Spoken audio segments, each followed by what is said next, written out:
దేశం గర్వపడే సినిమా, దేశానికి ఖ్యాతి తీసుకొచ్చే cinema. One of the cult కాదు ఇది, the cult, the perfect cinema అనడంలో ఎటువంటి అతిశయోక్తి లేదని చెప్పాలి. First of all welcome to dial news. ఇప్పుడే దురంధర్ 2 ద రివెంజ్ సినిమా అయితే చూడడం జరిగింది. సినిమా యొక్క ఫస్ట్ స్పెక్స్ కంటే సినిమాకి ముందు జరిగిన స్ట్రగుల్ గురించి ఫస్ట్ ఆఫ్ ఆల్ మాట్లాడదాం. దాన్ని ఒక 2 to 3 లైన్స్లో నేనైతే ముగిచ్చేస్తాను. అండ్ అంటే తెలుగు షోస్ అనేవి ఈరోజు మార్నింగ్తో క్యాన్సిల్ అయిపోయాయని అఫీషియల్ అనౌన్స్మెంట్ ఇచ్చారు. అండ్ తెలుగు షోస్ అన్నీ కూడా ఆఫ్టర్నూన్కి వ్యానిష్ అయిపోయాయి. అండ్ తెలుగు షోస్కి బుక్ చేసుకున్న ప్రతి ఒక్కరికి రిఫండ్ అయితే ఆల్రెడీ ఇవ్వడం జరిగింది.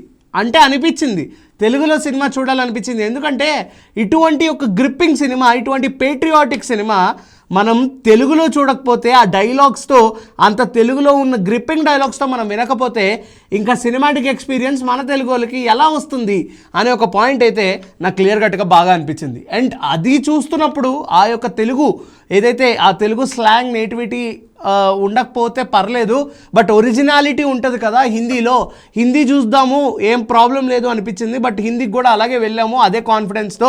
5 o'clockకి సినిమా స్టార్ట్ అవ్వాల్సింది 7:20కి అయితే స్టార్ట్ చేశారు. ఆల్మోస్ట్ ఆల్ ఓవర్ ద హైదరాబాదే కాదు, all over the India Hindi premieres కూడా లేట్ అయ్యాయి.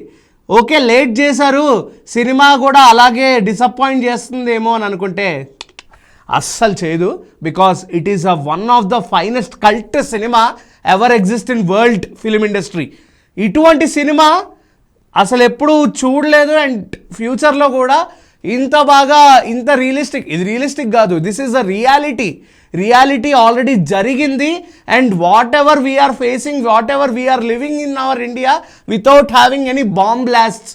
పాకిస్తాన్ వాళ్ళు వచ్చి మనల్ని ఏదో కూల్ చేస్తారు, మన గోకుల్ చాట్ కానీ, మన లుంబినీ పార్క్ కానీ, మన చార్మినార్ మీద బాంబులు పెట్టేస్తారు, మనం ఈ యొక్క టూరిస్ట్ ప్లేసెస్లో తిరగాలంటే భయం వేస్తోంది అని అనుకుంటున్న ప్రతి హైదరాబాదీ అని కావచ్చు, లేదా ఇతర ప్రాంతాల్లో తాజ్మహల్ కానీ, ప్రసిద్ధిగాంచిన ప్లేసెస్ లైక్ తాజ్మహల్ కానీ, లేకపోతే గేట్వే ఆఫ్ ఇండియా, ఇటువంటి తాజ్ హోటల్ ఏదైతే మన ముంబైలో ఉందో, సో ఇవన్నీ చూస్తుంటే అరే పాకిస్తాన్ వాళ్ళు మనం బతకనివ్వట్లేదు అంటే మనం బతకాలా ఏంటి అనే పాయింట్ ఏదైతే ఉంటుందో దాన్ని ఇప్పుడు మనం మొత్తం మర్చిపోయేలా చేసిన ద గవర్నమెంట్ వెనకాల ఎంత హార్డ్ వర్క్ చేస్తుందా అనేది ఈ సినిమాలో చాలా క్లియర్ కట్గా చూపించారు.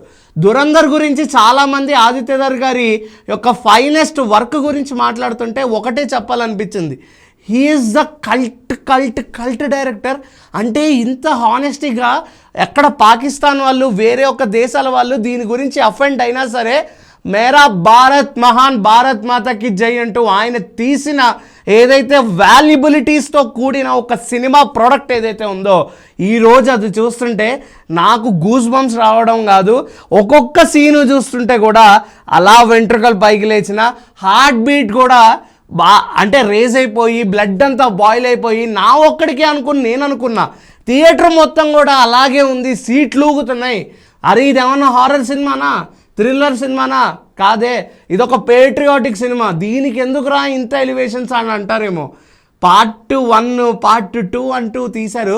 అసలు యాక్చువల్లీ ఇది 8 గంటల సినిమా అండి, 8-9 గంటల సినిమా. సో ఇది 8-9 గంటలు థియేటర్లో కూర్చోలేరు అనే పాయింట్ మీదే ఆల్రెడీ షూటింగ్ చేసేసారు. ఫస్ట్ పార్ట్ ఒక 4 hours, అదే 3 hours 50 అప్పుడు రిలీజ్ చేశారు, 3 hours 50 ఇప్పుడు రిలీజ్ చేశారు. రెండిట్లో పెద్ద తేడా ఏం లేదు, రెండు కలిసే. బట్ నిజం చెప్పాలంటే పార్ట్ 1 కంటే పార్ట్ 2 వాజ్ ఎక్స్ట్రీమ్లీ సాటిస్ఫైడ్. అక్కడ పార్ట్ 1లో రణ్వీర్ సింగ్ని కానీ, లేకపోతే మాధవన్ని కానీ, అంటే ఇండియా కోసం తోడ్పడిన ఆఫీసర్స్ని కానీ ఎలివేట్ చేయకుండా రెహమాన్ దక్కాయత్ అంటూ అక్షయ్ ఖన్నా గారి పాకిస్తాన్ లీడర్ బలోచిస్తాన్కి హీజ్ అస్సలాం వాలేకుం లియారీ అంటూ మాట్లాడుతున్న ఆయనను చూసి అందరూ ఇన్స్పైర్ అయ్యారు. కానీ రణ్వీర్ సింగ్ని, మన హంజా అలీని చూసి ఇన్స్పైర్ అవ్వలేదు. And as well as Madhavan గారిని చూసి కూడా ఎవరు ఇన్స్పైర్ అవ్వలేదు. అంటే నాకు అందుకే అనిపించింది పార్ట్ 1లో ఆ క్లైమాక్స్ ఏదైతే సాటిస్ఫై చేసిందో, అరే నథింగ్ రా పార్ట్ 1 పార్ట్ 2 చూస్తుంటే అనే ఒక పాయింట్ కూడా నాకు అనిపించింది. దిస్ ఈజ్ కంప్లీట్లీ ఒక నాన్ స్పాయిలర్ రివ్యూనే. ఇప్పటికీ చెప్తున్నా, ఇది ఒక నాన్ స్పాయిలర్ రివ్యూ. ఈ సినిమా గురించి స్పాయిలర్స్ చెప్పినా తప్పు నాదే, అండ్ ఆ పాపం కూడా నాకైతే వెళ్తుంది. వై? బికాస్ ఒక సినిమాలో ఇంత peak it's a peak content cinema. ఇటువంటి కంటెంట్ ఉన్న సినిమా గురించి ఎంత లీక్ చేసినా సరే అది మీ యొక్క సినిమాటిక్ ఎక్స్పీరియన్స్ని దూరం చేసినట్టే ఉంటుంది. కాబట్టి నేను దీని గురించి ఎటువంటి స్పాయిలర్ రివ్యూ అయితే ఇవ్వదలుచుకోవట్లేదు. బట్ మీ అందరికీ కొన్ని హైలైట్ పాయింట్స్ ఈ సినిమాలో ఏవైతే వర్తిగా ప్రతి ఒక్కళ్ళు చూసేలాగా ఉంటాయో దాని గురించి ఇప్పుడు మనం తెలుసుకుంటే, అందులో క్లియర్ కట్గా చూపించే ద ఫస్ట్ పాయింట్ మీరందరికీ ఎక్స్ట్రీమ్గా గూస్ బంప్స్ వచ్చే ఒకటే ఒక మూమెంట్ వచ్చేసి డెమానిటైజేషన్ అనే ఒక ఎపిసోడ్ ఉంటుంది. ఆ ఎపిసోడ్ చూడండి. And the chapter 6 the revenge అనే ఒక చాప్టర్, లాస్ట్ చాప్టర్ ఉంటుంది. ఆ చాప్టరు చూడండి. రణ్వీర్ సింగ్ అంటే మాటలు spell bounded, it is completely ఒక స్పెల్ బౌండెడ్ ఎక్స్పీరియన్స్. ఆ demonetization episode and the last revenge episode మటుకు ఖచ్చితంగా మిస్ అవ్వకండి. అండ్ రణ్వీర్ సింగ్ గారి గురించి ఎన్నో చెప్పేశాము. And his actions are more then anything, but he is okay. కూర్చొని ఒకప్పుడు సఖీ, చెలి ఇటువంటి రొమాంటిక్ సినిమాలు తీసి అమ్మాయిలు 90s జనరేషన్ అమ్మాయిలకి, 90s జనరేషన్ లేడీస్కి ఒక పెద్ద రోల్ మోడల్. ఇప్పటికీ కూడా 20s జనరేషన్ అమ్మాయిలకు కూడా హీఈస్ అ రొమాంటిక్ కింగ్ అనే పేరు తెచ్చుకున్న మాధవన్ గారు అలా బట్టతలు వేసుకొని చిన్న మీసం పెట్టుకుని అసలు మాధవన్ గారేనా చేసింది అనే పాయింట్లో ఆయనని జీర్ణించుకోలేకపోయే ప్రతి ఒక్క మాధవన్ ఫ్యాన్కి part 2 is the best answer. ఒక యాక్టర్గా ప్రూవ్ చేసుకోవాలంటే లుక్స్ కాదు, తను చేసే యాక్షన్సే will speak many many many wonders అని చెప్పడంలో ఎటువంటి జోక్ కూడా లేదు. వై? బికాజ్ ఇక్కడ రణ్వీర్ సింగ్ ఆడుతున్నాడు అనుకుంటున్నారు. మాధవన్ గారు ఆడిపిస్తేనే ఈ యొక్క వ్యక్తి ఈ సినిమాలో ఆడాడు. అండ్ ఆదిత్యధర్ గారు ఆ యొక్క పిక్చరైజేషన్ పోర్ట్రేని చాలా బాగా డిస్క్రైబ్ చేశారని చెప్పచ్చు. అండ్ దురంధర్ గురించి నేను ఇంత ఎక్సైట్ అయిపోతున్నానంటే సినిమా చూసి వచ్చిన తర్వాత ఆ మాత్రం ఎగ్జైట్మెంట్ ఉంటుంది. బట్ పేట్రియాటిక్ సినిమాకి దేనికిరా ఇదంతా అని మీరు అనుకుంటే, this is more than anything. This is more than cinema. This is our reality. This is our Dhurandhar. And the revenge Pakistan వాళ్ళ మీద మనం ఖచ్చితంగా తీసుకోవాలి. One final thing I just really want to conclude.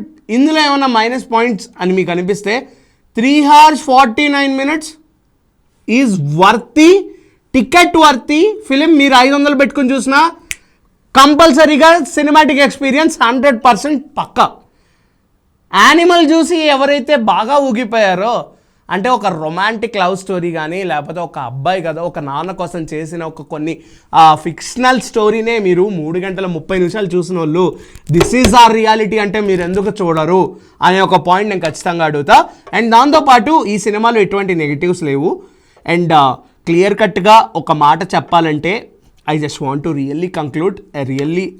నాకు అనిపించిన ఒక పాయింట్ ఏంటంటే, చాలామంది భారతీయులు అంటే దేశం కోసం ఫ్యామిలీస్ని కూడా దూరం పెట్టేసి ఫ్యామిలీ దృష్టిలో, ఒక కుటుంబం దృష్టిలో ఆ యొక్క వ్యక్తి పాత్ర ఎంత ముఖ్యమైనప్పటికీ ఆ వ్యక్తి చనిపోయాడు అని చెప్పి వాళ్ళ ఫ్యామిలీని నమ్మించి వాళ్ళ ఫ్యామిలీని ఇండియన్ గవర్నమెంట్ పోషించేలాగా, ఇండియా కోసం తన జీవితాన్ని అర్పించేలాగా చాలామంది స్పై ఏజెంట్స్ ఈ రోజుకి కూడా వాళ్ళ ప్రాణాలను ఇండియా కోసం దాసోహం చేస్తున్నారు. ఇటువంటి లీడర్స్ అంటే వాళ్ళకు ఒక ఐడెంటిటీ ఉండదు.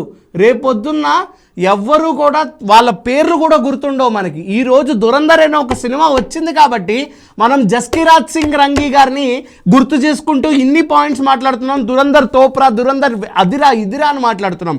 బట్ రిమెంబర్ వన్ థింగ్, ఇటువంటి జస్కిరాజ్ సింగ్స్ చాలామంది ఉన్నారు. And they are exist really. ఇప్పటికీ కూడా ఇతర దేశాల్లో, ఈవెన్ పాకిస్తాన్, బలోచిస్తాన్లో కూడా ఇప్పటికీ ఉన్నారు. అండ్ ఈవెన్ ఇజ్రాయెల్లో ఉన్నారు, ఇరాన్లో ఉన్నారు. వై? బికాజ్ ఇండియాకి ఎటువంటి థ్రెట్స్ రాకూడదు, మన ఇండియన్స్ మనం బాగా ఉండాలి, మనం బతకాలని చెప్పేసి వాళ్ళు అక్కడ ఐడెంటిటీ, పేరు, ఇది వస్తుంది అది వస్తుంది అని ఏది ఆలోచించకుండా దేశం కోసం త్రోట్పడి, దేశం కోసం పాటుపడి వాళ్ళ జీవితాలని దాసోహం చేస్తున్న ప్రతి ఒక్క లీడర్కి I truly deserve take a bow. Really అంటే కొన్ని చూస్తుంటే, ఇటువంటి సినిమాలు చూస్తుంటే చాలా బాధగా అనిపిస్తుంది. వాళ్ళ ఆ ఆఫీసర్స్ యొక్క గొప్పతనం ఇప్పుడు కాకపోతే ఇంకెప్పుడు మనం తెలుసుకుంటామనే పాయింట్ కూడా చాలా క్లియర్గా అనిపిస్తుంది. అండ్ ఇది ఉస్తాద్ భగత్ సింగ్ సినిమాకి ఎటువంటి పోటీ కాదు. ఈ సినిమా యొక్క రేంజ్ ఏ సినిమాతో మనం కంపేర్ చేసుకోకూడదు. ఇది పుష్పాని దాడుతుందా, 1800 కోట్లు వస్తాయా అని మీరు అనుకుంటే ఇది ఆల్మోస్ట్ 3500 4000 ఇండియన్ దంగల్ని కొట్టేసినా పెద్ద ఆశ్చర్యపోనవసరం లేదు. ఎందుకంటే ఇండియన్ సినిమా రా భయ్, పేట్రియాటిక్ సినిమా అంటే మీరు వేరేగా ఆలోచిస్తారేమో. This is our cinema. ఇది ఇలాగే ఉండాలి అండ్ ఇది ఇలాగే ఉంటుంది. ఇది ప్రతి ఒక్కళ్ళు చూస్తారు. The excellence, the perfection is top notch. ఈ సినిమాకి రేటింగ్ అంటే దానికి ఇచ్చే వాల్యూ అర్హత కూడా నాకు లేదు. ఇఫ్ ఇన్ కేస్ ఈ సినిమాకి వాల్యూ కట్టాలి అనే ఒక ఒపీనియన్ వస్తే, this is not a judgment, ఇది నా ఒపీనియన్ మాత్రమే. ఈ ఒపీనియన్ మీతో షేర్ చేసుకోవాలంటే I would glad to rate 5 out of 5 కంపల్సరీగా. And 10 out of 10, 100 out of 100, 1000 out of 1000, infinity out of infinity. Because Dhurandhar 2 the revenge ఏదైతే సినిమా ఉందో ఆ సినిమా ప్రతి ఒక్కరికి విల్ రిమెంబర్. వాళ్ళ జీవితాంతం వాళ్ళు ఒకవేళ చనిపోయే సమయమే వస్తే వాళ్ళు ఆ లాస్ట్ 7 minutes ఏదైతే బ్రెయిన్ వర్క్ చేస్తుందో వాళ్ళ లైఫ్ టైం మెమరీస్తో పాటు ఈ దురంధర్ సినిమా కూడా గుర్తుండిపోతుంది. ఖచ్చితంగా చెప్తున్నా. This is a cult. ఒక శివ, ఒక పోకిరి, అలా మనం ఎలా అయితే తెలుగు సినిమా క్లాసిక్స్ కల్ట్స్ గురించి మాట్లాడతామో ఇలా వరల్డ్ ఫిలిం ఇండస్ట్రీ ఈ యొక్క దురంధర్ సినిమా గురించి మాట్లాడుతుంది. రేపటి నుంచి this will be gone a huge festival. Compulsory ఇది ఒక ఫెస్టివల్ అవుతుంది అని నేనైతే అనుకుంటున్నాను. అండ్ దురంధర్ 2 ఖచ్చితంగా థియేటర్స్లో చూడండి. ల్యాగ్ ఉంటుందని మీరు అనుకుంటే మీరు పప్పులో కాలేసినట్టే. బట్ సినిమా మటుకు చాలా బాగుంది. మీరు ఖచ్చితంగా థియేటర్కి వెళ్ళి మాత్రమే ఈ సినిమా చూడాలని మనస్ఫూర్తిగా కోరుకుంటున్నాను. Until then keep watching dial news. This is Karthik signing of.